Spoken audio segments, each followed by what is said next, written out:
আসসালামু আলাইকুম। আমি আবারও ব্যাক করছি। ওয়ালাইকুম আসসালাম নুসাইবা। তসমি নমস্কার। জারিফ চলে আসছেন। ওকে। আহ দেখি আরো দুই একজন আসে কিনা, তারপরে আমরা ক্লাসের দিকেই যাব। ঠিক আছে। আহ, ওয়ালাইকুম আসসালাম ভাইয়া। চলেন আমরা ক্লাস করি। ক্লাসের দিকে দেখি যে আসলে আজকে আমাদের বিপণনের চ্যাপ্টার আছে না? বিপণন মানে কি বলেন তো? বিপণন মানে হচ্ছে ওই যে আপনারা ঈদের সময় আহ দোকানে যান না কিনতে, তো আপনাদের কাছে কোনো প্রোডাক্ট যে বিক্রি করে দেয় এটাকে বলা হয় বিপণন। ঠিক আছে। তো অনেকেই আসছে মনে হয়, এবার চলেন আমরা ক্লাসটা শুরু করি, বাকি যারা আসে তারা হচ্ছে আস্তে আস্তে রেকর্ডিং দেখে নিবে। আচ্ছা, বিপণন জিনিসটা কি তাহলে? আহ আদান পড়াবেন? হ্যাঁ, পড়াবো পড়াবো, সবই পড়াবো স্যার। আজকে আমরা এই ক্লাসে দেখবেন অনেক মজা হবে। বিপণন জিনিসটা হচ্ছে কোন একটা পণ্য আপনি উৎপাদন করছেন, সেই পণ্যটা ভোক্তা বা ব্যবহারকারীর নিকট পৌঁছে দেওয়া, অর্থাৎ তার কাছে সেল করে দেওয়া, তার কাছে পর্যন্ত পৌঁছায় দেওয়া, এই কাজটাকে বলা হয় বিপণন। তাসফিয়া কিছু বলবেন?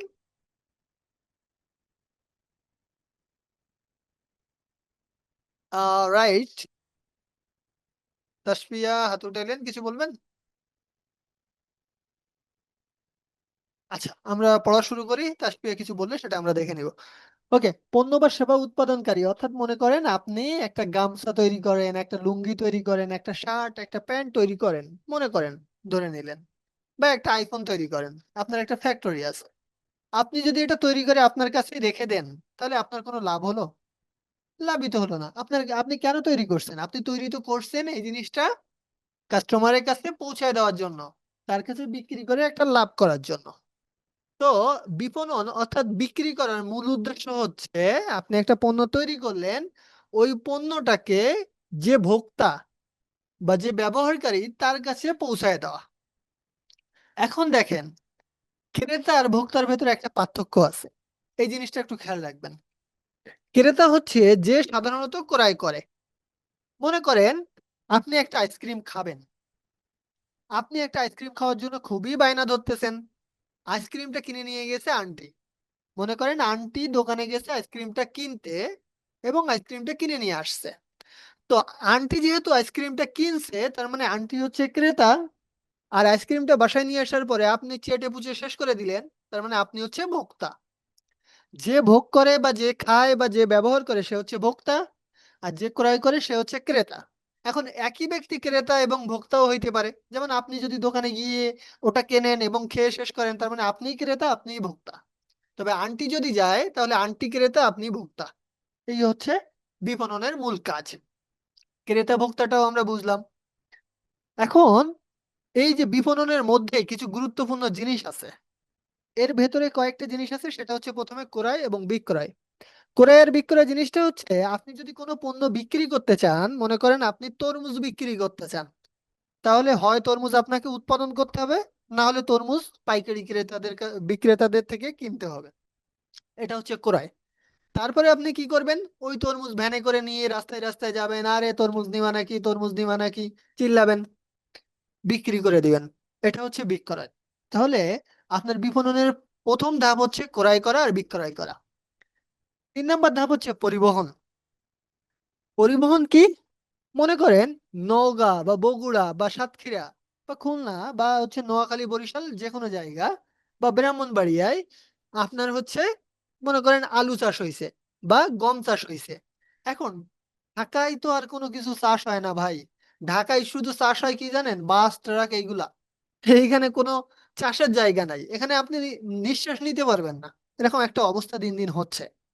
তো ঢাকায় তো আলু চাষ হয় না, তাহলে ঢাকার মানুষ আলু খাবে কি করে? ঢাকার মানুষ আলু খাইতে গেলে ওই গ্রাম থেকে ট্রাকে করে বা পিক আপে করে যে জিনিসগুলা ঢাকায় এসে পৌঁছাবে সেটা হচ্ছে পরিবহন। অর্থাৎ তাহলে আমাদের মাধ্যম হিসেবে কাজ করলো কি? পরিবহন। এক জায়গা থেকে পণ্য আরেক জায়গায় নিয়ে যাইতে সহায়তা করলো কে? পরিবহন। এরপরে আসেন গুদামজাতকরণ। আচ্ছা স্যার, আপনারা তো যারা গ্রামের দিকে থাকেন তারা তো বেশিরভাগই জানেন যে টমেটো চাষ হয় সাধারণত শীতকালে। আমরা জানি যে টমেটোর চাষটা হয় সাধারণত শীতকালে। শীতের সিজনে আমরা প্রচুর পরিমাণে টমেটো দেখতে পাই বাজারে। সে সময় দেখবেন 5 টাকা 6 টাকা কেজিও বিক্রি হয়। এখন বিষয়টা হচ্ছে, সেই সময় কিন্তু ওই টমেটো বিক্রি হয় 6 টাকা কেজি বা 2 কেজি 10 টাকা এরকম বিক্রি হয়। কিন্তু যখন অফ সিজন অর্থাৎ গরমের সময়, তখন কিন্তু টমেটোর কেজি থাকে 100 থেকে 150। ঢাকা শহরে এটা মাঝে মধ্যে 200 ক্রস করে। এখন এই টমেটোটা আসলো কোথা থেকে? গরমকালে তো টমেটো হওয়ার কথা না। এখন আপনি বলতে পারেন স্যার, এটা কেউ সংরক্ষণ করে রাখছিল। এই যে সংরক্ষণ করে রাখা, গুদামে গুদামজাতকরণ করে রাখা, এখন গুদাম কোথায় রাখা হয় এই জিনিসগুলো সংরক্ষণ করে? কোল্ড স্টোরেজে। কোল্ড স্টোরেজ হচ্ছে একটা ঠান্ডা জায়গা, ফ্রিজের মতো, যেখানে এই ধরনের প্রোডাক্ট গুলো যদি আমরা রেখে দিই, যেমন আপনারা আলু রাখতে পারেন, টমেটো রাখতে পারেন, এগুলো রাখলে বহুদিন ধরে পচে না। 1 বছর 2 বছর সংরক্ষণ করে রাখা যায়। তো ওইখানে সাধারণত একটা নির্দিষ্ট সময়ের জন্য গুদামজাতকরণ করে রাখা হয়। গুদামজাতকরণ করে রাখার মূল উদ্দেশ্য হচ্ছে একটা নির্দিষ্ট সময় পরে গিয়ে পণ্যটাকে বিক্রি করা এবং মানুষের চাহিদা মেটানো। এরপরে আসেন সব থেকে ইম্পর্টেন্ট এবং ভেজাইল্লা 2টা পয়েন্ট। খুব সহজ করে বুঝাবো, সহজ করে বোঝার চেষ্টা করবেন, না বুঝলে আমাকে জানাবেন। প্রমিতকরণের মধ্যে দেখেন একটা আছে, খুব সুন্দর করে দেখেন। প্রমিতকরণের মধ্যে হচ্ছে একটা আছে, এই যে দেখেন একটা দেখতে পাচ্ছেন একটা আছে। তাহলে পরিমিতকরণের মধ্যে একটা আছে, তাই পরিমিতকরণকে বলা হয় মান নির্ধারণ করা। কি নির্ধারণ করা? মান নির্ধারণ করা। ওর থেকে আসছে মান নির্ধারণ করা। আর পর্যায়িতকরণের অর্থ হচ্ছে ভাগ করা। এখন আসেন পরিমিতকরণ কিভাবে মান নির্ধারণ করব। আপনাকে সবার আগে পর্যায়িতকরণ করতে হয়, তারপরে প্রমিতকরণ করতে হয়। মনে করেন আপনি হচ্ছে আম কিনে নিয়ে আসছেন। আপনি একজন আমের ব্যবসায়ী, ঢাকায় আম বিক্রি করেন। এখন আপনি বরিশাল থেকে আম নিয়ে আসছেন, রংপুর থেকে আম নিয়ে আসছেন, রাজশাহী থেকে আম নিয়ে আসছেন, সাতক্ষীরা থেকে আম নিয়ে আসছেন। আপনি তো আমের ব্যবসায়ী, তার মানে আপনি বিভিন্ন জায়গা থেকে আম কেনেন, কিনে এনে বিক্রি করেন কাস্টমারদের কাছে। এখন আমাকে বলেন তো, এই যে 4-5 জায়গা থেকে আপনি আম কিনে নিয়ে আসলেন, সবগুলাকে কি একই দামে বিক্রি করেন? কোনো ব্যবসায়ী একই দামে বিক্রি করে? করে না কিন্তু। এক একটা আমের দাম এক এক রকম ভাবে তারা নির্ধারণ করে। এখন এই যে আমগুলা ঢাকায় আসলো, আসার পরে দেখবেন বড় আমগুলো এক সাইডে থাকে, ছোট আমগুলো এক সাইডে থাকে, মাঝারি আমগুলো এক সাইডে থাকে। অর্থাৎ বড় ছোট মাঝারি গুলাকে সাইজ অনুযায়ী ভাগ করে ফেলে। এই যে সাইজ অনুযায়ী আমগুলাকে ভাগ করে ফেলা, এটাকে বলা হয় পর্যায়িতকরণ, অর্থাৎ ভাগ করে ফেলা। আপনি আমগুলাকে ভাগ করলেন যে এটা বড় সাইজের আম, এটা মাঝারি সাইজের আম, এটা ছোট সাইজের আম। এই যে ভাগ করে ফেললেন, এটাকে বলা হয় পর্যায়িতকরণ। এবার আসেন প্রমিতকরণ। আপনি যে ভাগ করে ফেলছেন না, ভাগ করে ফেলার পরে সাধারণত দেখবেন যে হচ্ছে আপনার যেটা একটু পচে মতো গেছে সেটার মান কি? খারাপ। তার মানে এটার দাম একটু কম। এটার মানটা আপনি খারাপে নির্ধারণ করলেন। যেটা একটু পচা পচা মতো দাগ হয়েছে, সেটা কিন্তু মাঝারি লেভেলের খারাপ। তার মানে এটা খুব পচে যায় নাই, তবে পচে যাওয়ার সম্ভাবনা আছে।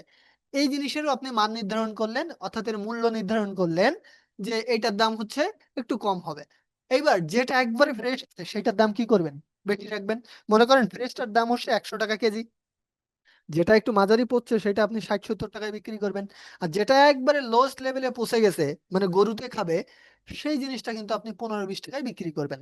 এই যে জিনিসটা, অর্থাৎ আপনি পণ্যের মান নির্ধারণ করে ফেললেন। এই যে জিনিসটা, পণ্যের মান আর মূল্য নির্ধারণ করলেন, এটাকে বলা হয় প্রমিতকরণ। আর পর্যায়িতকরণ কি? তাহলে পণ্যটাকে ভাগ করে ফেলা। বুঝতে পারছেন পয়েন্টগুলা? ক্লিয়ার সবার কাছে? না। আচ্ছা, শেষেরটা হচ্ছে পর্যায়িতকরণ। পর্যায়িতকরণ হচ্ছে আমটাকে ভাগ করা। যেমন বড় আমগুলাকে এক সাইডে নেওয়া, মাঝারি আমগুলাকে এক সাইডে নেওয়া, ছোট আমগুলাকে এক সাইডে নেওয়া। মনে করেন আপনারা বাসায়, আপনাদের পুরো গোষ্ঠী আছে না, বাংলা ভাষায় কথা বলি, বুঝছেন, একদম খাঁটি বাংলা ভাষায়, এখানে আপনারা সবাই বাঙালি। গোষ্ঠী বলে, মানে পুরো গোষ্ঠীতে মনে করেন অনেকগুলো ছেলে মেয়ে আছে। যেগুলো ছোট সেগুলোরে এক সাইডে করলেন, যেগুলো মাঝারি বয়সী সেগুলোরে এক সাইডে করলেন, যেগুলো একটু বেশি বড় লম্বা হয়ে গেছে, বুঝছেন, সেগুলোরে এক সাইড করলেন। এই যে আলাদা আলাদা করে ভাগ করলেন না, যে তুই বেটা বড় হয়ে গেছিস, তুই মাঝারি, তুই ছোট। এই ভাগ করাটাকে বলা হয় পর্যায়িতকরণ। ঠিক আছে? এখন আশা করি বুঝতে পারছেন। চলেন এবার বিপণনের কার্যাবলীতে যাই। বিপণনের কার্যাবলী এই অংশটা আমি অলরেডি বোঝাই ফেলছি। এই অংশটার ভিতরে কয়েকটা জিনিস বোঝানো হয় না, সেই জিনিসগুলোকে একবার বুঝাবো। এখানে দেখেন, বোঝানো হয় নাই কোনটা? মোড়কীকরণ। এই যে দেখেন মোড়কীকরণ, মোড়কীকরণ বোঝানো হয়নি। এখন মোড়কীকরণ কেন করা হয় স্যার? কেউ কিছু মনে করেন না, আমি একটু ফানি ভাবে কথাটা বলি। মোড়কীকরণটা হচ্ছে মেকআপের মতো, বুঝছেন? একজন দেখতে একরকম, কিন্তু মুখের উপর দিয়ে এমন লেভেলের পর্দা মারছে যে মুখটা পুরো সাদা দেখায়, হাতগুলাকে কালো দেখায়। তার মানে ওটা একটা প্যাকেজ করছে না? আপনার কি মনে হয় ওটা একটা প্যাকিং করে ফেলছে তো মুখটারে? তো জাস্ট মজা করে বললাম, হ্যাঁ। আর মোড়কীকরণ হচ্ছে দেখেন, একটা চিপসের যদি মোড়ক না থাকতো তাহলে চিপসের ভেতরে এগুলা কি হইতো? নরম হয়ে যাইতো। তাহলে ওই চিপসের ভেতরে যে খাবারগুলো আছে, অর্থাৎ একটা চিপসের প্যাকের ভেতরে যে খাবারগুলো আছে, সেটাকে সুরক্ষিত রাখার জন্য সাধারণত মোড়কীকরণ করা হয়ে থাকে। আবার কি করা হয়, মাঝে মধ্যে আকর্ষণীয় করার জন্য মোড়কীকরণ করা হয়। দেখবেন, আকর্ষণীয় করে কিসে জানেন? ওই যে ইলেকট্রনিক্স এর জিনিস পাওয়া যায় না, রাইস কুকার, প্রেসার কুকার, বা আমরা যে প্লেট কিনি, প্লেট গুলাকে খুব সুন্দর করে ডিজাইন করে। বা আমরা যেগুলো হচ্ছে ড্রয়িং এর জন্য কালার কিনি, কালারের বক্সটাকে দেখবেন সুন্দর করে ডিজাইন করে। কেন করে? কারণ হচ্ছে যাতে আকর্ষণীয় মনে হয়, যাতে ক্রেতারা ওই জিনিসটা কেনে। ওকে। এরপরে হচ্ছে তথ্য সংগ্রহ করা। আপনি শুধুমাত্র বাজারে পণ্য বিক্রি করলে হবে না স্যার, আপনার বাজার সম্পর্কে ধারণা থাকতে হবে, বুঝতে হবে যে ক্রেতারা কোন ধরনের পণ্য চাচ্ছে। আপনাকে খুব সুন্দর একটা উদাহরণ দিই। সেটা হচ্ছে, আপনারা সম্ভবত এই জেনারেশন লাস্ট, বা আপনারা, আমি জানি না আপনারা খুব ছোটবেলায় নোকিয়ার ফোনগুলো দেখছেন কিনা। খুব ছোটবেলায় আপনার বাবা আম্মু যদি পাশে থাকে, জাস্ট একটু জিজ্ঞাসা করেন যে ছোটবেলায় কি ফোন ব্যবহার করছো। ওনারা খুব ছোটবেলায়, বা আমাদের জেনারেশন, আমরাও খুব ছোটবেলায় নোকিয়া বাটন ফোন গুলোকে ব্যবহার করছি। নোকিয়ার বাটন ফোন গুলো ওই সময় বাজারে প্রচুর লেভেলে হাইপ ক্রিয়েট করছিল। তার মানে ওইগুলোর প্রচুর চাহিদা ছিল। কিন্তু যখন অ্যান্ড্রয়েড বাজারে আসলো, তখন কিন্তু এখন আপনারা নোকিয়া নামটাই জানেন না। সিরিয়াসলি না? আপনারা কিন্তু এখন নোকিয়ার ফোন কেউই কেনে না, কেউ ব্যবহারও করে না, আমি দেখি না। জিনিসটা হচ্ছে, এই কোম্পানি যখন একটা মার্কেটে ছিল, অর্থাৎ চরম লেভেলে সেল করছে, তখন এরা বাজারের ভোক্তা বা ক্রেতারা কি ধরনের পণ্য চায় সেটা তারা জানার চেষ্টা করেনি। তারা জানার চেষ্টা না করার কারণে যেই অ্যান্ড্রয়েড বাজারে ঢুকছে, সেই তারা একটা বড় ধরনের বাস খাইছে। এখন শাওমি, রিয়েলমি, রেডমি, আইফোনের কথা বাদ দিলাম, এই টাইপস এর ফোনগুলো, বা টেকনো, সিম্ফনি, এদের যদিও কিছু নাম আছে, এই টাইপস এর কোম্পানিগুলো সাধারণত বাজারে একটা বড় ধরনের হাইপ ক্রিয়েট করে ধরে রাখছে। তাহলে আপনাকে বাজারে প্রোডাক্ট বিক্রির সাথে সাথে আপনার বাজারে তথ্য সংগ্রহ করতে হবে। কেন? যে কাস্টমারদের চাহিদা বারবার পরিবর্তন হয়, এই কাস্টমারদের চাহিদা পরিবর্তনের সাথে সাথে আপনাকে ওই ধরনের পণ্য বাজারে নিয়ে আসতে হবে। ওই তথ্য সংগ্রহ যে আপনি করলেন, তথ্য সংগ্রহটা কিভাবে করতে পারেন? মনে করেন, রাস্তায় দাঁড়ায় থাকতে পারেন, একজন কাস্টমার যাচ্ছে, তাকে জিজ্ঞাসা করলেন, স্যার আপনার কি ধরনের প্রোডাক্ট, মানে কি ধরনের ফোন পছন্দ, এই ফোনে কি কি ফিচার্স থাকলে আপনি খুশি হবেন। সেই জিনিসগুলোকে নোট ডাউন করে নিলেন। নোট ডাউন করে নিয়ে একসাথে এই জিনিসগুলোকে নিয়ে কোম্পানিতে রিসার্চ করলেন। তাহলে আপনারা আইডিয়া পাবেন যে কোন ধরনের প্রোডাক্ট কাস্টমাররা চায়। এই যে আমরা ওই জিনিসটাকে বিশ্লেষণ করলাম, সেটাই হচ্ছে পরের পয়েন্টে আছে, যে ভোক্তাকে বিশ্লেষণ করা। ভোক্তার রুচি চাহিদা এক এক সময় এক এক ভাবে চেঞ্জ হইতে থাকবে, কখনো একই রকম থাকবে না। দেখবেন আপনার মুডই চেঞ্জ হয়। এই মাসে আপনি এক ধরনের ড্রেস পরছেন, পরের মাসে দেখবেন সেম ড্রেস পরতে আপনার ভালো লাগবে না। তার মানে আমাদের রুচি বা চাহিদা পরিবর্তনশীল। এই রুচি বা চাহিদার সাথে মিল রেখে আপনাকে পণ্য বাজারে আনতে হবে। বুঝতে পারছেন স্যারেরা? সবার কাছে ক্লিয়ার?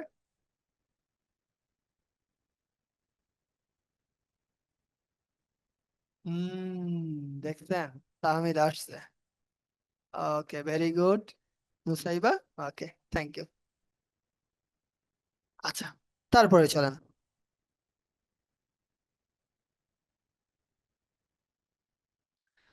এখন হচ্ছে বন্টন প্রণালী। কিভাবে প্রোডাক্টটা সাধারণত একজন উৎপাদনকারী থেকে, অর্থাৎ যে তৈরি করে তার থেকে ভোক্তার কাছে পৌঁছায়, সেই জিনিসটাকে বলা হয় বন্টন প্রণালী। সাধারণত উৎপাদনকারীরা কিন্তু সরাসরি ভোক্তার কাছে এসে বিক্রি করে না। যেমন মনে করেন যে ব্যক্তি তরমুজ উৎপাদন করে বা তৈরি করে বা যে ব্যক্তি তরমুজ চাষ করে, সেই ব্যক্তি কিন্তু ঢাকায় এসে তরমুজ আমাদের কাছে বিক্রি করে না। তাহলে কারা বিক্রি করে? মধ্যস্থ ব্যবসায়ী, এক কথায় সহজ বাংলা খাঁটি ভাষায় বললে দালাল। মধ্যস্থ ব্যবসায়ী হচ্ছে দালাল। যেমন তারা হচ্ছে পাইকারি ব্যবসায়ী আর খুচরা ব্যবসায়ী। এরাই হচ্ছে সাধারণত প্রোডাক্ট গুলো আমাদের কাছ পর্যন্ত নিয়ে আসে। এই মধ্যস্থ ব্যবসায়ীরা উৎপাদক আর ভোক্তার মধ্যে সেতু বন্ধন হিসেবে দায়িত্ব পালন করে। কিভাবে সেতু বন্ধন? দেখবেন নদীর দুই সাইডে, মানে নদী তো মাঝখান দিয়ে যায় না, দুই সাইডে রাস্তা থাকে। ওই দুই সাইডে রাস্তার কে মিলানোর জন্য মাঝখানে একটা কি থাকে? সেতু থাকে। ঠিক তেমনি আপনি মনে করেন নদীর ওই সাইডের যে রাস্তা, ওই রাস্তাটা হচ্ছে উৎপাদক, যে উৎপাদন করতেছে। আর এই সাইডের যে রাস্তাটা, সেটা হচ্ছে মনে করেন আমরা, অর্থাৎ কাস্টমার। এই দুইজনের ভেতরে একটা সেতু দিয়ে দেয় তারা হচ্ছে মধ্যস্থ ব্যবসায়ী বা দালালরা। এই পুরো প্রক্রিয়া, অর্থাৎ একজন উৎপাদনকারী থেকে আমাদের কাছে পর্যন্ত পণ্য আসা পর্যন্ত যতগুলো প্রক্রিয়া থাকে সবগুলোকে বলা হয় বন্টন প্রণালী।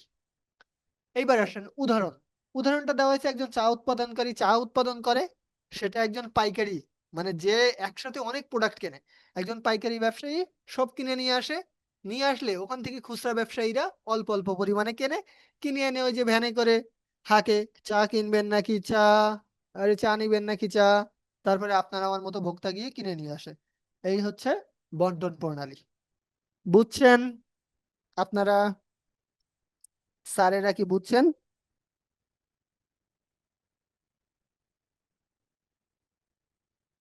মিস্টার স্যারেরা, নুসাইবা?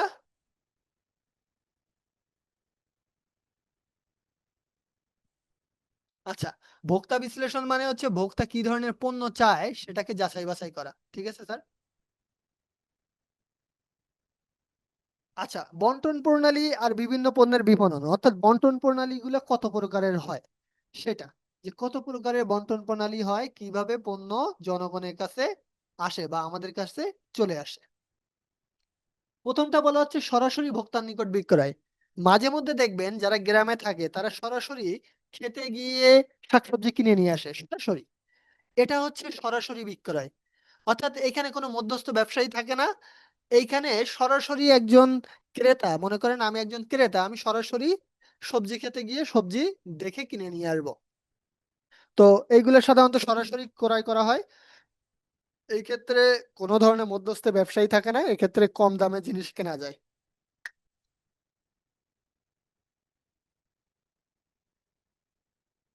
এইগুলো সাধারণত স্যার গ্রামে ছাড়া সম্ভব হয় না। এরপরে আসেন খুচরা ব্যবসায়ীর মাধ্যমে বিক্রয়। খুচরা ব্যবসায়ীর মাধ্যমে বিক্রয় বলতে উৎপাদক যে, অর্থাৎ যে উৎপাদন করে তার থেকে খুচরা ব্যবসায়ী কিনে নিয়ে আসে, তারপরে আমরা ভোক্তারা কিনি। যেমন হচ্ছে যদি আলুর কথা বলি, আলু হচ্ছে সাধারণত যেখানে তৈরি হয়েছে বা উৎপাদন হয়েছে, চাষ হয়েছে, সেখান থেকে খুচরা ব্যবসায়ীরা কিনে নিয়ে আসে, আর আমরা সেই খুচরা ব্যবসায়ীদের কাছ থেকে দোকান থেকে কিনি। এটা হচ্ছে 2 নাম্বার স্টেজ। আমি শেষে গিয়ে বলে দিব কোন কোন টপিকস গুলা ইম্পর্টেন্ট, সেগুলা ভালো মতো দেখবেন। ওকে? পাইকারি আর খুচরা ব্যবসায়ীদের মাধ্যমে বিক্রয়, এখানে এই জিনিসটা বেশি আসে, এটা বাংলাদেশে বেশি চলে। যে উৎপাদককারী থেকে সাধারণত পাইকারিরা কিনে নিয়ে আসে, পাইকাররা ঢাকা পর্যন্ত নিয়ে আসে, পাইকারদের থেকে খুচরা ব্যবসায়ীরা কিনে কিনে তারা হচ্ছে ভোক্তাদের কাছে বিক্রি করে থাকে। এইবার আসেন প্রতিনিধি বা এজেন্টের মাধ্যমে বিক্রয়। এই প্রতিনিধি কারা? প্রতিনিধি হচ্ছে উৎপাদকেরই লোক। মনে করেন উৎপাদক হচ্ছে আহ যমুনা কোম্পানি বা যমুনা গ্রুপ বা হচ্ছে ওয়ালটন গ্রুপ, যারা হচ্ছে ফ্রিজ তৈরি করে মনে করেন। তো ওয়ালটন গ্রুপ ফ্রিজ তৈরি করলো, তার মানে ওয়ালটন গ্রুপ হচ্ছে উৎপাদক। দেখবেন ওয়ালটন গ্রুপের অনেক শোরুম আছে, অনেক শোরুম আছে। তো ওয়ালটন গ্রুপের যারা শোরুমে আছে, এরা হচ্ছে প্রতিনিধি। এরা কিন্তু অন্য কোনো প্রোডাক্ট বিক্রি করে না, এরা শুধুমাত্র ওয়ালটনের প্রোডাক্টই বিক্রি করে, তার মানে এরা হচ্ছে প্রতিনিধি। এরা প্রতিনিধি।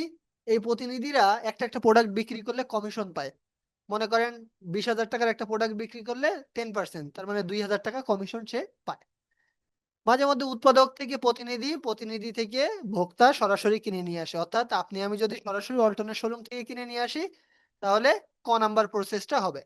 আর যদি এমন হয় যে উৎপাদক থেকে প্রতিনিধি একজন কিনছে, মানে প্রতিনিধিদের যারা আছে তাদের কাছ থেকে ওই শোরুম থেকে আবার একজন খুচরা ব্যবসায়ী কিনছে, তারপরে তার থেকে আমরা ভোক্তারা কিনছি, এটা সাধারণত আমাদের দেশে অনেক ক্ষেত্রেও হয়ে থাকে, ওই যে টিভি ফ্রিজ এগুলোর ক্ষেত্রে সাধারণত হয়। কারো কোনো কোশ্চেন আছে এই বিষয়ে? ক্লিয়ার? ওকে ভাইয়া, ঠিক আছে, থ্যাংক ইউ।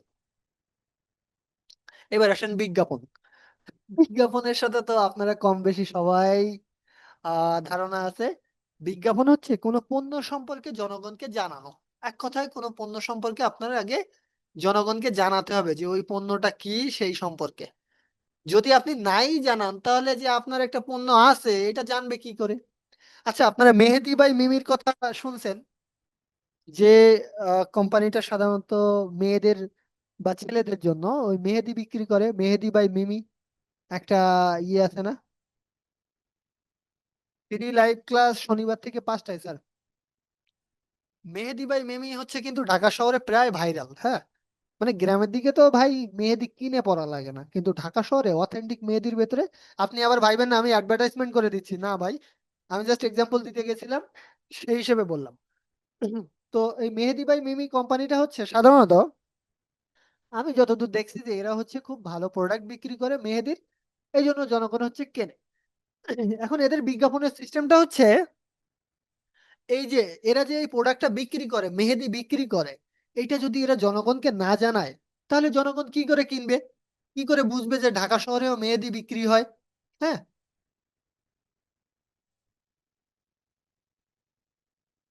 এখন এই যে বিষয়টা, এটা হচ্ছে সাধারণত আপনার হচ্ছে জনগণকে জানানোর যে প্রসেসটা সেটাকে বলা হয় বিজ্ঞাপন।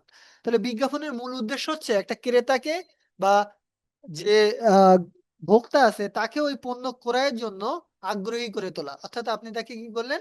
আগ্রহী করলেন। আমাকে স্পন্সর করে নাই স্যার, এমনি বদদোয়া সরি, এমনি একটা অপবাদ দিয়েন না। এখন বিজ্ঞাপনগুলো কিসে কিসে দেওয়া যায়? সংবাদপত্রে দেওয়া যায়। দেখবেন একটু খবরের কাগজটা খুলে দেখবেন, খবরের কাগজের সামনে পিছে বিভিন্ন ধরনের অ্যাডভার্টাইজমেন্ট দেওয়া থাকে। ওই অ্যাডভার্টাইজমেন্টে কি কি থাকে স্যার? অ্যাডভার্টাইজমেন্টে লেখা থাকে যে জমি ক্রয় করতে চান, তাহলে এই নাম্বারে কল দেন। মানে এই ধরনের তথ্য ওখানে দেওয়া থাকে। তার মানে আপনি সংবাদপত্রের মাধ্যমে খুব সহজে চাইলে অ্যাডভার্টাইজমেন্ট করতে পারেন। সাময়িকী, সাময়িকী হচ্ছে সংবাদপত্রের মতোই, কিন্তু সংবাদপত্র বের হয় দৈনিক, আর এই সাময়িকীটা বের হয় হয়তো সপ্তাহে অথবা 15 দিনে অথবা মাসে একবার। এটার ভেতরে একটা নির্দিষ্ট বিষয় লেখা থাকে, যেমন কৃষি নিয়ে লেখা থাকলে পুরোটা কৃষি, যদি অর্থনীতি নিয়ে লেখা থাকে পুরোটাই অর্থনীতি। কিন্তু খবরের কাগজে তো সব মিক্স থাকে। সাময়িকের ডিফারেন্সটা হচ্ছে যা নিয়ে লেখা থাকবে পুরোটা তাই। মনে করেন মহিলাদের নিয়ে লেখা আছে যে মহিলাদের আত্মকর্মসংস্থান, তার মানে পুরোটা মহিলাদের নিয়েই লেখা থাকবে। কৃষি নিয়ে লেখা থাকবে পুরোটা কৃষি নিয়ে লেখা থাকবে। এর ভেতরেও দেখবেন অ্যাডভার্টাইজমেন্ট দেওয়া থাকে যে মেয়েদের স্বাবলম্বী করার জন্য এখানে ফ্রিল্যান্সিং এর কোর্স হচ্ছে, আপনি ভর্তি হতে পারেন। এই টাইপস এর জিনিস হচ্ছে ওখানে উল্লেখ করা থাকে, এটা হচ্ছে অ্যাডভার্টাইজমেন্ট। এবার আসেন প্রচারপত্র। প্রচারপত্র জিনিসটা হচ্ছে সার্কুলার লেটার। এই জিনিসটা ওই যে আপনি সাধারণত দেয়ালে দেয়ালে দেখেন না, যেগুলো মারা থাকে দেয়ালে দেয়ালে মেরে দেন ছোট করে, ছোট যে কাগজগুলো দেয়ালে দেয়ালে মারা হয়, পোস্টার টাইপস এর, এটাকে বলা হয় সার্কুলার লেটার। এর ভেতরে তাহলে আপনার এই যে এখানে দেখেন পোস্টার আর সার্কুলার লেটার, এই দুটার ডিফারেন্সটা কোথায়? তাহলে এই জিনিসটুকু একটু বুঝতে হবে জাস্ট। সার্কুলারে সবকিছু উল্লেখ করা থাকে। দেখেন গুণাবলী উল্লেখ করা থাকে, বৈশিষ্ট্য কি হবে, মূল্য কি হবে, প্রাপ্তি স্থান কি হবে, সব উল্লেখ থাকে। যেমন সার্কুলার বলতে আমরা চাকরির জিনিস বুঝি না, যেখানে মনে করেন কয়জন ব্যক্তি আবেদন মানে কয়জন ব্যক্তি নেওয়া হবে, বেতন কত হবে, কবে নেওয়া হবে, কিভাবে পরীক্ষা হবে, সবকিছু কিন্তু উল্লেখ থাকে। তার মানে প্রচারপত্রে সাধারণত সব তথ্য উল্লেখ করে দেওয়া হয়। আর প্রাচীর পত্র বা পোস্টারে সাধারণত সব জিনিস উল্লেখ করে দেওয়া হয় না, শুধুমাত্র মেইন কয়েকটা তথ্য দেওয়া হয় বা ছবি দেওয়া হয়। মনে করেন একটা ছবি দিয়ে দেয়ালে পোস্টার মেরে দিছেন যে অমুক ব্যক্তিরা ধরে নিয়ে আসো, শেষ। বা হচ্ছে অমুক ভাইয়ের চরিত্র ফুলের মতো পবিত্র, হ্যাঁ, এরকম যে পোস্টার লাগানো থাকে, এটাই হচ্ছে প্রাচীর পত্র। আর প্রচারপত্রে সব তথ্য উল্লেখ থাকে।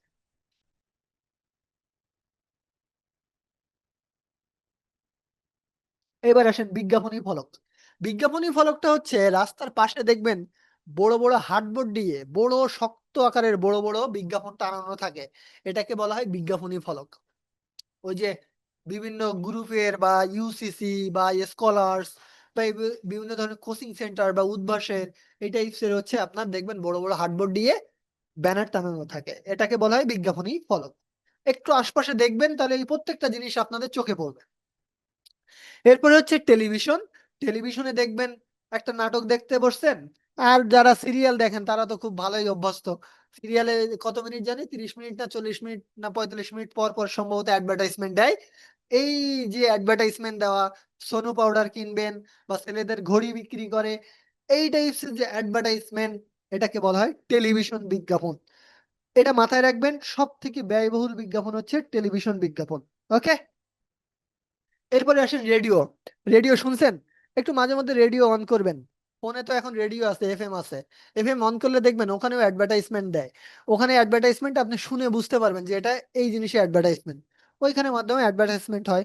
চলচ্চিত্র অর্থাৎ সিনেমা, সিনেমা হলে যারা সাধারণত সিনেমা দেখতে গেছে, আহ বা সিনেমা শুরু হওয়ার আগে, বা এমনি আপনার সিনেমা হলে যাওয়ার দরকার নাই, বাইরে থেকেই বুঝতে পারবেন। আমরা নর্মালি একটা সিনেমা দেখার আগে কি হয়, বিজ্ঞাপন হয়, অ্যাডভার্টাইজমেন্ট হয়। মাঝখানে তো হাজারবার দেয়, আবার শেষে এসেও বিজ্ঞাপন দিয়ে থাকে সাধারণত।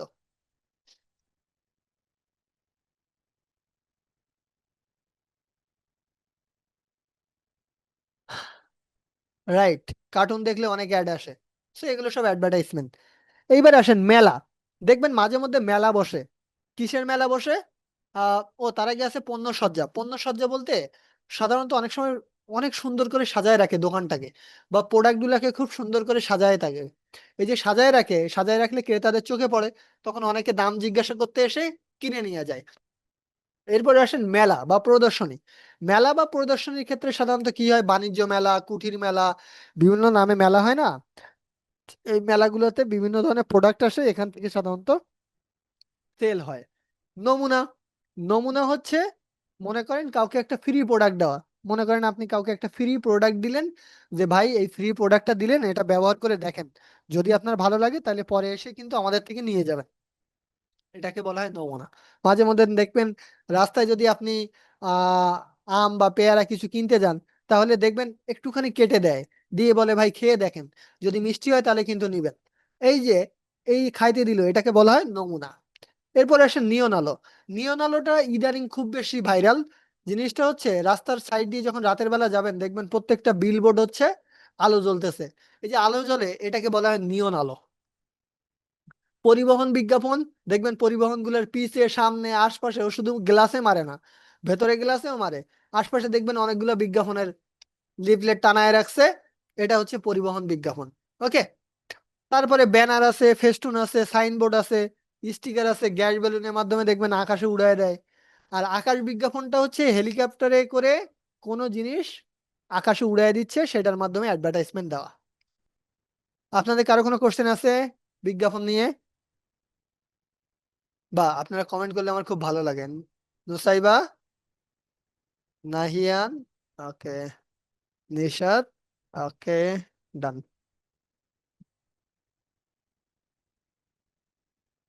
ঠিক আছে। এরপরে চলেন পরের অংশটাতে আমরা যাই। এখন বিজ্ঞাপনের গুরুত্ব কি? বিজ্ঞাপনটা যে এত টাকা দিয়ে করে একটা প্রতিষ্ঠান, এটার গুরুত্বটা কি? এটার ফার্স্ট গুরুত্ব হচ্ছে ওই পণ্যের বৈশিষ্ট্য সম্পর্কে জনগণ জানতে পারে। যত বেশি বিজ্ঞাপন দিবে, ওই পণ্যের বৈশিষ্ট্য সম্পর্কে মানুষ জানতে পারবে, যে এই পণ্য কিনলে এই ধরনের চাহিদা মিটবে। ওইটা সম্পর্কে মানুষের চাহিদাও তখন বৃদ্ধি পায়। যখন বৈশিষ্ট্য জানতে পারে, তখন মানুষের কি হয়, চাহিদা বাড়ে। ব্যবসায় সুনাম বাড়ে। যখন আপনার পণ্য বিক্রি বাড়বে, অ্যাডভার্টাইজমেন্টটা সুন্দর হবে, তখন আপনার প্রতিষ্ঠানের সুনাম বাড়বে, এবং ওই সুনাম ধরে রাখার আপনি চেষ্টা করবেন। ব্যবসায় গতিশীলতা বাড়বে কি করে? আপনার যখন বিক্রয় বাড়বে, উৎপাদন বাড়বে, তখন দেশের আয় কি হবে, বৃদ্ধি পাবে। একটা আরেকটার সাথে রিলেটেড। আপনার যখন বিক্রয় হবে, তখন নিশ্চয়ই উৎপাদনও বাড়াবেন। আর উৎপাদন বাড়লে তখন কি হবে, আপনার জাতীয় আয়ও বৃদ্ধি পাবে। ওকে। এরপরে চাহিদা ও সরবরাহের ভারসাম্য। বিজ্ঞাপন যখন আপনি দিবেন, তখন আপনি কি করবেন, মূল্য স্থিতিশীল রাখার চেষ্টা করবেন না? অর্থাৎ মূল্য একটা নির্দিষ্ট দামের ভেতরে রাখার চেষ্টা করবেন। তখন অতিরিক্ত দাম চাইলে তো আপনার বিজ্ঞাপনের কারণে মানুষ আসবে না, মানুষ উল্টো আপনার খারাপ বলবে। এই জন্য মানুষের তখন পণ্যের মূল্য স্থিতিশীল রাখে। আর বাজারে তখন তারা প্রচুর পরিমাণে প্রোডাক্ট রাখে, কারণ কি হতে পারে, তার প্রোডাক্টের চাহিদা বাড়তে পারে। ওকে। এরপরে বাজার সম্প্রসারণ হয়। এইগুলো জিনিসটা খুব কাছাকাছি। দেখেন, যখন বিক্রয় বাড়বে তখন উৎপাদন বাড়বে। উৎপাদন বাড়লে ওই ব্যক্তি যে একটা দোকান ছিল আগে ব্যবসার, ও এখন দুইটা দোকান নেবে। দোকান দুইটা নিলে কি হবে, ব্যবসা বাণিজ্য বৃদ্ধি পাবে। ব্যবসা বাণিজ্য বৃদ্ধি পাইলে কি হবে, ওর প্রতিষ্ঠানে দুই চারজন ব্যক্তির চাকরি হবে। সহজ হিসাব। ভোগ্যমান বৃদ্ধি আর জীবনযাত্রার মান উন্নয়ন। যখন বাজারে শুধুমাত্র একটা দোকান থাকবে, তখন ওই ব্যক্তি কিন্তু আপনাদের সাথে খারাপ আচরণ করবে, কারণ ওর তো একটাই দোকান। আপনি ওর দোকানে ছাড়া অন্য দোকানে পণ্য পাবেনই না। তার মানে ও চাইলে আপনার সাথে খারাপ আচরণ করতে পারে, ভাবসাব নিতে পারে। কিন্তু যখন বাজারে অনেক ধরনের পণ্য আসবে, তখন কিন্তু সবাই শান্তভাবে থাকবে। তখন কেউই লাফালাফি করতে পারবে না, কারণ আপনার সাথে লাফালাফি করলে আপনি অন্য দোকানে চলে যাবেন। সামাজিক ও নৈতিক সচেতনতা সৃষ্টি। সাধারণত পণ্যের দোষ গুণ, ধূমপান ইত্যাদি নিয়ে সাধারণত অ্যাডভার্টাইজমেন্ট করা হয়, যাতে মানুষ এই ধরনের সামাজিক সমস্যায় না জড়ায়। জাতীয়তাবোধ। দেখবেন অল্টন যখন অ্যাডভার্টাইজমেন্ট দেয় তখন বলে দেয় যে দেশি পণ্য কিনুন, দেশের টাকা দেশে রাখুন। তার মানে এই আপনার জাতীয়তা বোধটাকে গ্রো করলো। তবে আবার দেশের পণ্য কিনতে গিয়ে ওই ধরনের ফোন কিনলে পকেটে ব্লাস্ট হয়ে যাবে, তাই না? এরকমই তো হয় নাকি?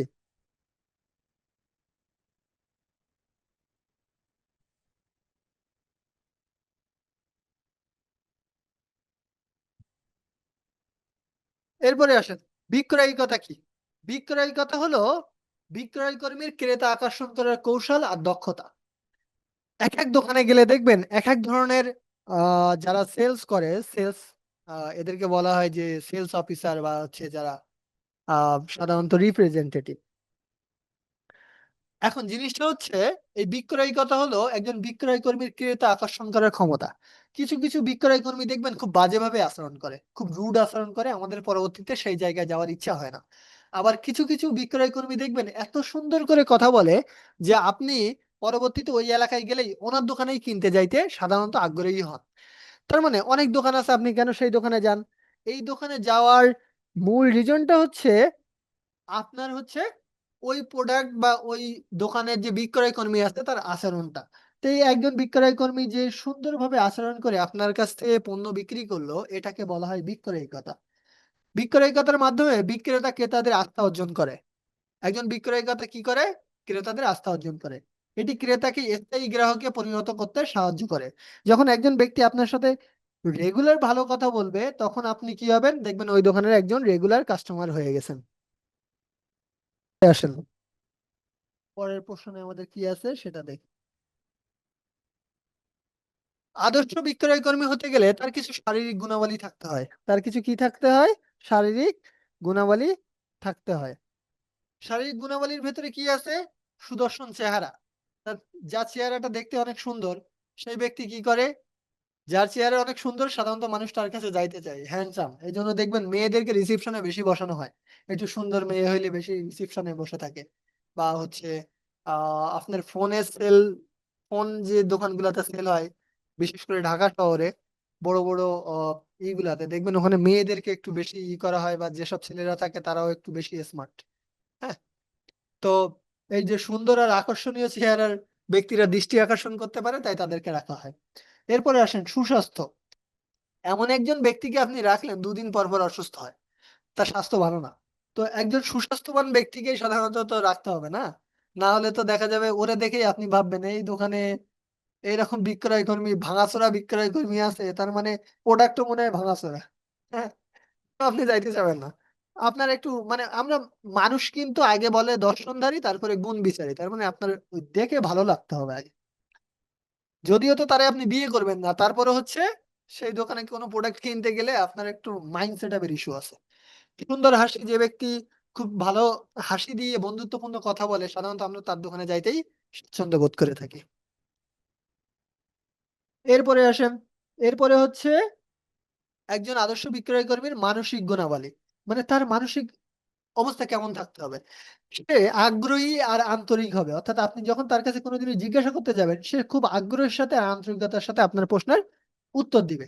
তবে এমন যদি হয় আপনি তার কাছে জানতে যাচ্ছেন আর সে মোবাইল চালাচ্ছে, আপনি জিজ্ঞাসা করতেছেন ভাই এটা কত, হ্যাঁ হ্যাঁ হ্যাঁ হ্যাঁ এমন করতেছে, হ্যাঁ, তাহলে আপনি কি করবেন? ওই দোকানে আর যাবেন না পরবর্তীতে, রাইট? সো আগ্রহ আর আন্তরিকতা থাকতে হবে আপনার প্রতি। আত্মবিশ্বাস, আত্মবিশ্বাস হচ্ছে সেই ব্যক্তি যেন ওই প্রোডাক্টের গুণাবলী খুব সুন্দরভাবে আপনার সামনে উপস্থাপন করতে পারে, এই ধরনের আত্মবিশ্বাস তার থাকতে হবে। তীক্ষ্ণ বুদ্ধিমত্তা, অর্থাৎ মাঝে মধ্যে কোন কাস্টমার কি নিতে চাচ্ছে, কোন কাস্টমারের কোন ধরনের প্রোডাক্ট পছন্দ হয়ে গেছে, এই ধরনের মানসিকতা, তীক্ষ্ণ বুদ্ধিমত্তা থাকতে হবে।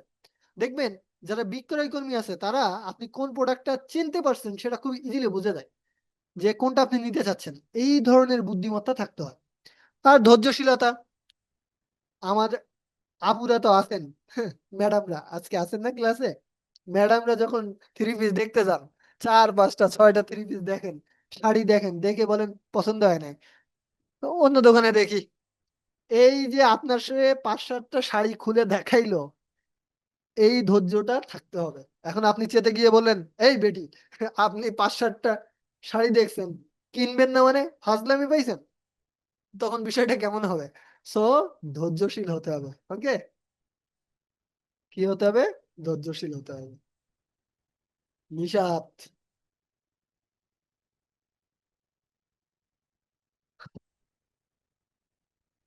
ওর মাথায় হাত উঠে গেছে। আচ্ছা, আদর্শ বিক্রয় কর্মীর নৈতিক গুণাবলী, ওর ভেতরে নৈতিকতা তো ভাই থাকতেই হবে, ও তো একটা ব্যবসা করে না, ওর ভেতরে নৈতিক গুণাবলী থাকতে হবে। যেমন প্রথম হচ্ছে সততার বিশ্বস্ততা থাকতে হবে। কি থাকতে হবে? সৎ আর বিশ্বস্ত হতে হবে। ও তার কাজের মাধ্যমে প্রমাণ করবে যে ও একজন সৎ আর বিশ্বস্ত ব্যক্তি। মনে করেন কোন একটা প্রোডাক্টে খারাপ আছে, তো সে বিক্রয় কর্মী বললো যে স্যার দেখেন আমাদের প্রোডাক্টে সাধারণত অনেক উপকার আছে, তবে এই জিনিসগুলো কিন্তু আমাদের প্রোডাক্টের খারাপ গুণ। এটার মাধ্যমে যেটা হবে যে ও একটা সততার দেখানোর কারণে আপনি কিন্তু সাধারণত ওই প্রতিষ্ঠানে প্রোডাক্ট কিনতে আগ্রহী হবেন, কারণ ও তো সত্যিটা বলে দিছে, ও তো লুকায় নাই। এই যে জিনিসটা, এই জিনিসটার কারণেই কিন্তু আপনি সাধারণত ওই ধরনের দোকানে প্রোডাক্ট কিনতে যাইতে আগ্রহী হবেন, রাইট? হ্যাঁ, আপনি ভয় দেখাইলেন রাহি আমারে, এই টাইপসের হবে, এমনি ভয় দেখাইলেন। মারের ভয় দেখাচ্ছেন কেন স্যার? আপনি তো আমার ভয় দেখালেন, লিটারালি মনে হচ্ছে আমারই থ্রেট দিলেন যে স্যার আপনিও সাবধান হয়ে যান, ধৈর্যশীল না হলে কপালে দুঃখ আছে কিন্তু।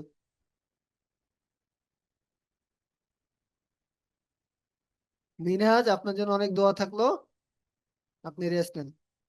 রাহি আমারে ভয় দেখাইছে, রাহির বিরুদ্ধে অ্যাকশন নেওয়া লাগবে, দাঁড়ান। মার্জিত ব্যবহার, সাধারণত একজন আদর্শ বিক্রয় কর্মীর কি থাকতে হবে? মার্জিত ব্যবহার থাকতে হবে। তার ব্যবহারটা হতে হবে কেমন? ভদ্র, বন্ধুত্বপূর্ণ, গেলে যেন সে আপনার সাথে খুব অমায়িক ভাবে কথা বলে। মেলামেশার ক্ষমতা, আপনি যখন যাবেন একটা দোকানে তখন সে যেন খুব সহজে মিলে, মানে মিশতে পারে। কিছু কিছু ব্যক্তি আছে না যে আমরা তার আশপাশে গেলেও সে মিশতে চায় না, এরকম হওয়া যাবে না। জেন্ডার সচেতনতা, অর্থাৎ নারী পুরুষ সম্পর্কে তার ধারণা খুব ক্লিয়ার থাকতে হবে। মেয়ে বলে একটা মানুষকে ছোট করা বা পুরুষ বলে তাকে ছোট করা, এই ধরনের কোনো কিছু করা যাবে না। ইতিবাচক দৃষ্টিভঙ্গি, সবকিছু পজিটিভ মাইন্ডে নিতে হবে। ঠিক আছে, কাস্টমার একটা ফাও কথা বললো, ওটাকে আপনার হাসি মুখে পজিটিভলি নিতে হবে। আপনি ওটাকে যদি খারাপ ভাবে নেন, কাস্টমার বলল আরে এই প্রোডাক্ট নিয়ে আসছেন, আরে এই তো পাশের দোকানে 5 টাকায় বিক্রি হচ্ছে, এখন আপনারে বলছে আপনি, এই মিয়া 5 টাকায় বিক্রি হচ্ছে নিয়ে আয়, দেখি তুই কই থেকে পারিস। আপনি যদি এমনি শুরু করে দেন রিয়াকশনটা, তাহলে জিনিসটা হবে কি, ওই ক্রেতা আর জীবনে আপনার দোকানে ঢুকবে না। এখন তাহলে বিষয়টা কি, আপনাকে পজিটিভলি ডিল করতে হবে। আপনি কি করতে পারেন? জি স্যার, হইতে পারে ওনারা হয়তো 5 টাকায় দিচ্ছে, বাট আমরা 5 টাকায় আনতে পারতেছি না তাই সেল করতে পারতেছি না। আপনি আমাদের প্রোডাক্টটা একটু নিয়ে দেখেন যে আমাদের মনে হয় কোয়ালিটি অনেক গুণ ভালো, তখন কি হবে, ওই কাস্টমারকে আপনি ইনফ্লুয়েন্স করতে পারবেন। বাট অন্যথায় আপনার দ্বারা ইনফ্লুয়েন্স করা সম্ভব হবে না। বুঝছেন? এত, জি, আপনার মেসেজ তো আমি দেখছি। এমনে ছুরি টুরি দিয়ে মেরে দিবেন? ই, এমনি মাইরেন না, আমি ডেড হয়ে যাব, এমনি থ্রেড দিয়েন না। আপনারা তো দেখি এক একজন আমার ইনবক্সে থ্রেড দিচ্ছেন। আদর্শ বিক্রয় কর্মীর আরো কিছু গুণ আছে, তার ভেতরে কিছু শিক্ষা থাকা ভালো। তবে হ্যাঁ, এমন শিক্ষা থাকা উচিত না যে শিক্ষা তারে মানুষ না বানায় অমানুষ বানাইছে, এরকম শিক্ষা না। শিক্ষা থাকা দরকার, তার সাথে অভিজ্ঞতা থাকা দরকার। আর বিপণন সম্পর্কে জ্ঞান, সে যে প্রোডাক্টটা সেল করবে সেই সম্পর্কে তার একটা জ্ঞান থাকা দরকার। হিসাবে পারদর্শিতা, মনে করেন ওই যে মাঝে মধ্যে থালা বাটি বিক্রি করে না, একটা 350, আরেকটা 350, তাহলে দুইটা মিলিয়ে 400 টাকা। এই ধরনের আবার হিসাবে পারদর্শিতা হওয়া যাবে না, বুঝতে পারছেন? মানে হিসাব যেন 350 আর 350 700 টাকা হয়, 350 আর 350 যেন 400 টাকা না হয়, হ্যাঁ।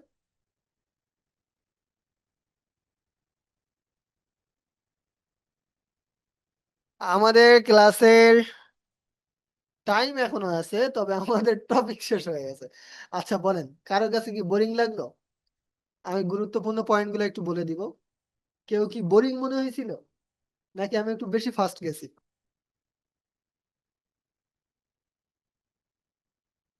পুরোটা বুঝছেন? ওকে, একটু বলি, আপনারা জাস্ট একটু নোট ডাউন করে নিতে পারেন, অথবা উম, জিনিসগুলোকে একটু নোট ডাউন করে নিন, বেটার হবে আপনাদের জন্য। কি টাইপস এর কোশ্চেন হয় একটু বলি।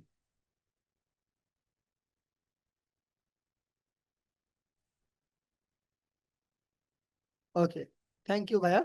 এখন আচ্ছা, সবার আজকে আমি সবার কমেন্ট নিব। মাথা ব্যথা করতেছে, দেখেন আবার জ্বর না আসে। বুঝছি স্যার। আহ এই সময় একটু সাবধানে থাকেন, সবারই কম বেশি অসুস্থ হচ্ছে। আচ্ছা, এইখানে দেখেন বিপণনের ধারণার ভেতরে এই জায়গাটাতে আপনাদের কোশ্চেনটা হবে এই পোর্শন থেকে। এই পোর্শনটা খুব ভালো মতো দেখবেন। বিপণনের কার্যাবলী, এই প্রত্যেকটা পয়েন্ট খুব ভালো মতো দেখবেন, এখান থেকে প্রশ্ন হবে ইম্পর্টেন্ট। সো এটা ভালো মতো দেখবেন। যা যা বলতেছে একটু জাস্ট লিখে নিয়েন। রাগ হচ্ছিল আমার উপরে? একটা গুলি মাইরে দিতেন আমারে, মরে যাইতাম, এত রাগ হচ্ছিল। কোর্সের আমি বলে দিচ্ছি, আগে আমি টপিকস গুলো একটু বলে দিই। বিপণনের কার্যাবলীটা পড়বেন, এখান থেকে কোশ্চেন হবে মাস্ট, হ্যাঁ। বন্টন প্রণালী পড়বেন, মাস্ট কোশ্চেন হবে। বন্টন প্রণালীর মধ্যে এই অংশে আসবেন, এই অংশটা পড়বেন। বন্টন প্রণালীর এই অংশটা, যে সরাসরি ভোক্তা থেকে বিক্রয়, কার থেকে কি হয়, এই অংশটা দেখবেন। তাহলে দুইটা পাইলাম। বিজ্ঞাপনটা দেখবেন, তিনটা। বিজ্ঞাপনের গুরুত্ব, 4টা পয়েন্ট। বিক্রয়িকতা মাস্ট, এটা 5টা পয়েন্ট। এটা ক নম্বরে আসে, বিক্রয়িকতা কাকে বলে? আদর্শ বিক্রয় কর্মীর যতগুলা গুণ আছে, শারীরিক মানসিক যাই আছে, সবগুলা, সবগুলা ইম্পর্টেন্ট, টোটালি সবটা ইম্পর্টেন্ট। সবটা এইগুলা থেকেই সিকিউ বেশি আসে, এই বিক্রয় কর্মী গুণাবলী থেকে। আর আপনাদের সবগুলার কোশ্চেন দিয়ে দেওয়া হবে, এগুলা থেকে কোশ্চেন দিব।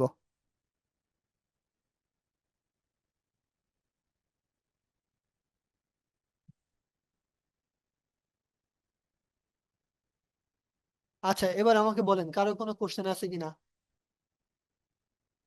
বা আজকে কেউ একটু গান শোনাবেন? আপনাদের তো আজকে গান শোনানোর কথা ছিল। হ্যাঁ স্যার, লেকচার শিটে সব থাকবে, লেকচার শিটে আমি দিয়ে দিই। কোনটা বুঝাবো স্যার? নুসাইবা? কোনটা আমি বুঝি নাই, নুসাইবা?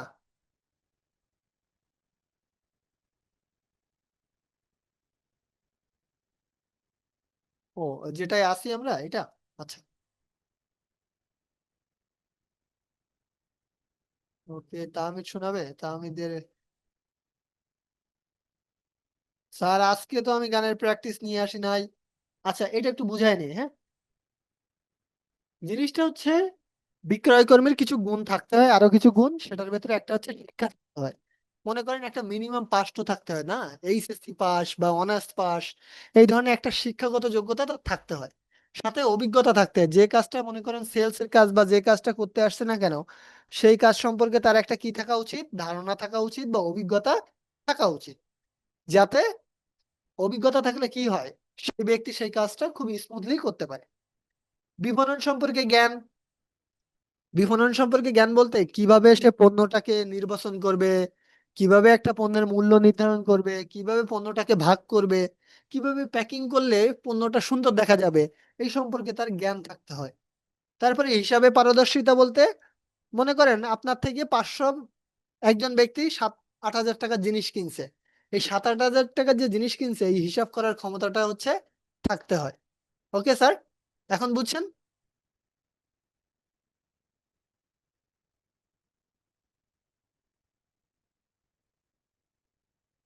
আমার জীবনের ভূতের ঘটনা বলবো? এই নুসাইবা,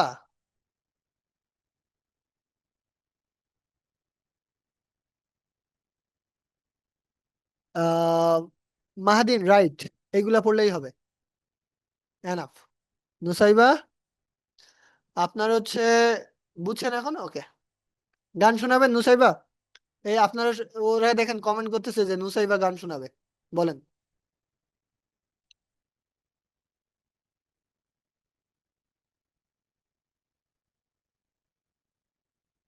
না, এভরিওয়ান চ্যাট ওপেন করার সুযোগ নাই। না থাকার কয়েকটা রিজন আছে। আপনাদের ভেতরে কয়েকজন এমনও মেসেজ দিবেন যেটা খুবই এক্সেস লেভেলে চলে যাবে। সো এই ধরনের জিনিসে আমি যাইতে চাচ্ছি না, এটা আগেও হয়েছে অনেক।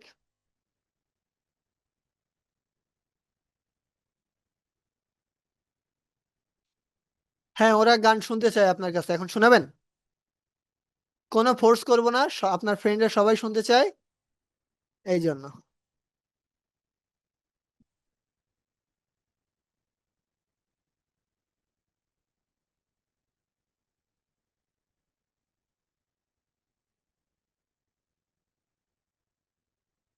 প্রস্তুতি ছাড়াও তো পারবেন, আপনি পারবেন।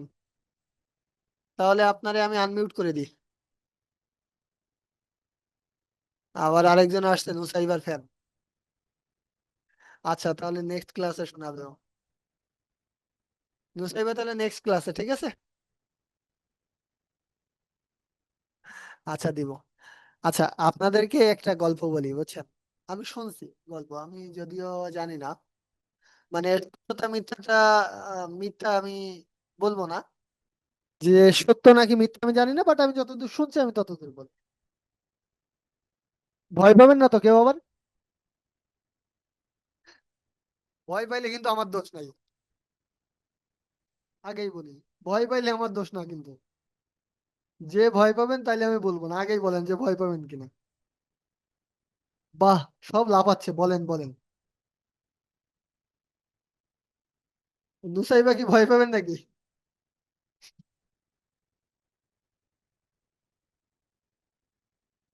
আমি বলবো কিনা বলবো আমি ভাবতেছি।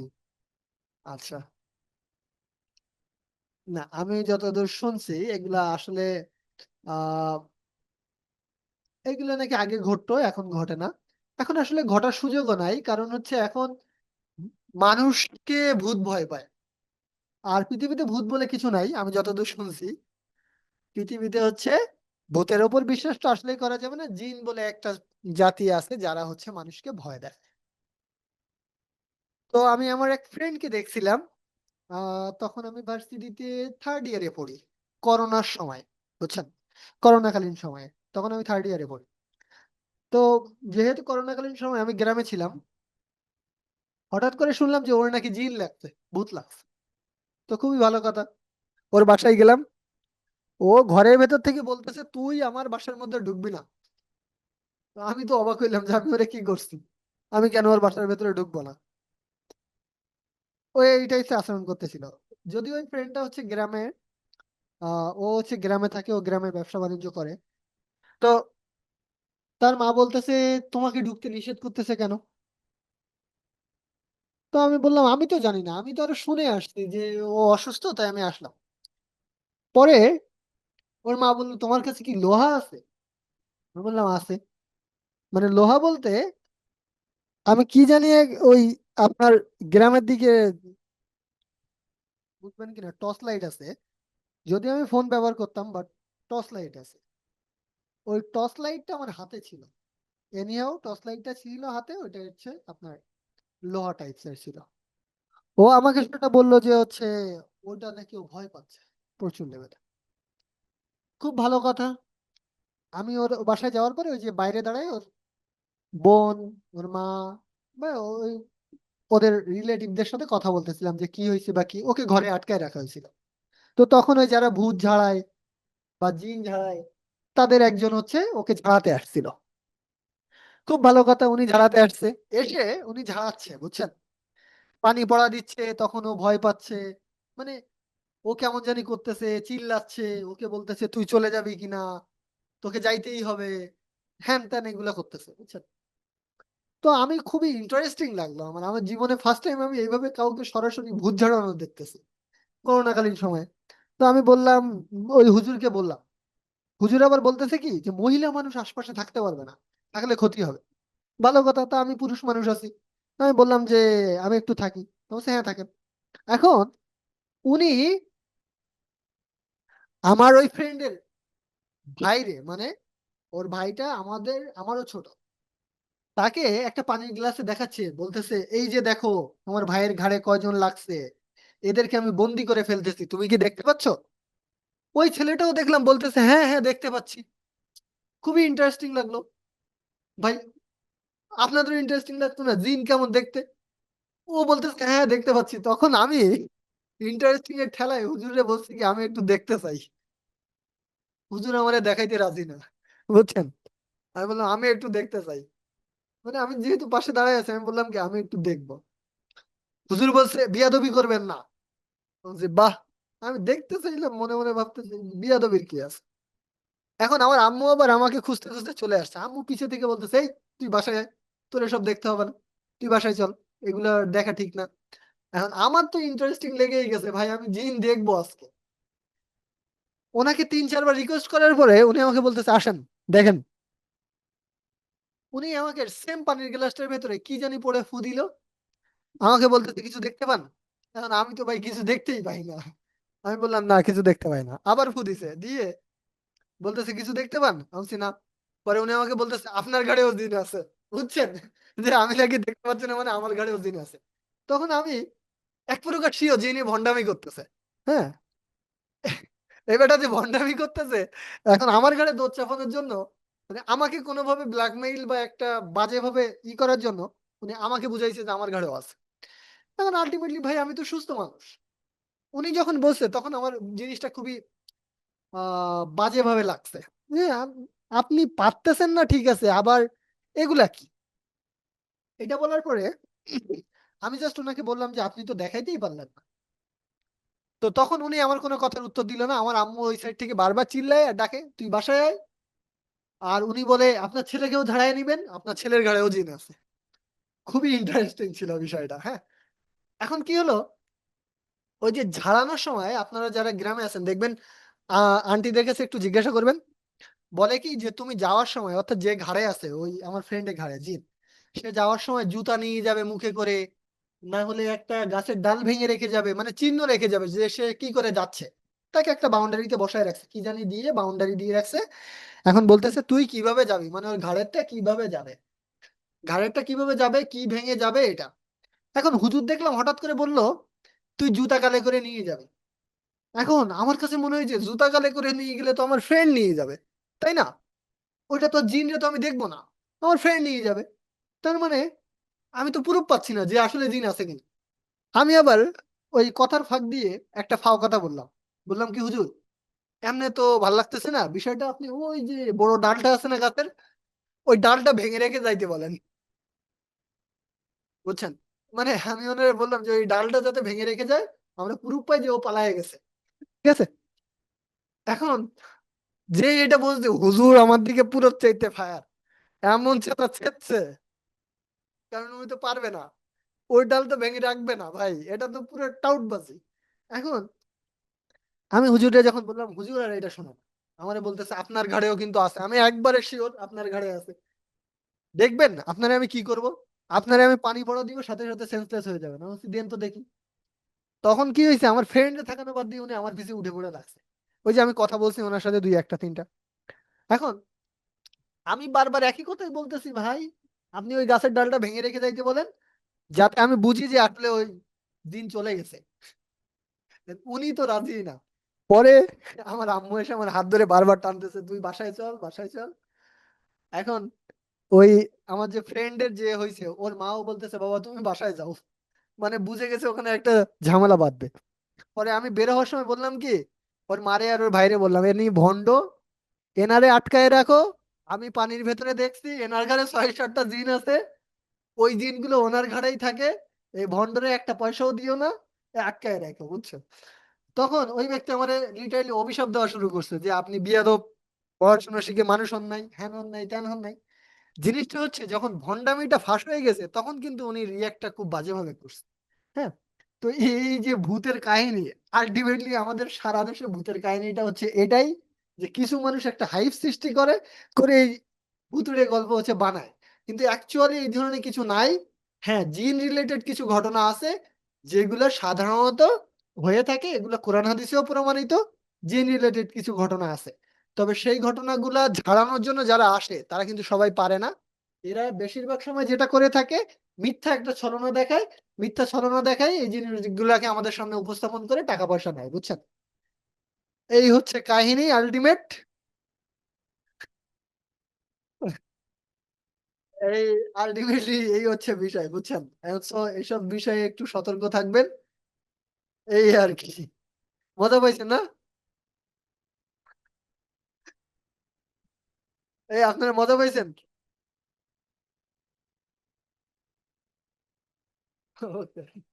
সো এইসব বিষয়ে একটু সতর্ক থাকবেন। আজকে আর কারো কোনো কোশ্চেন আছে? আসলেই, রাইট ইনাম, এইটা ইফতারি হয়, বুঝছেন? এইগুলা হচ্ছে ভন্ড। সো এইসব জিনিসে একটু সতর্ক থাকবেন। ঠিক আছে, আজকের মতো শেষ করি তাহলে স্যার। দেখা হবে নেক্সট ক্লাসে ইনশাল্লাহ। সবাই ভালো থাকবেন, আশপাশে সবার জ্বর আসতেছে, একটু সুস্থ থাকার চেষ্টা করবেন। অযথা বৃষ্টিতে ভিজবেন না, আর চেষ্টা করবেন নিজেদের যত্ন নেওয়ার। ওকে। এখন ক্লাস শেষ হইলে স্যার বাসায় যাব, গিয়ে আমারও একটু পড়াশোনা আছে, এগুলোর কাজ করব। ওকে। আল্লাহ হাফেজ। আসসালামু আলাইকুম। Good night. Okay, tata. ওয়ালাইকুম আসসালাম।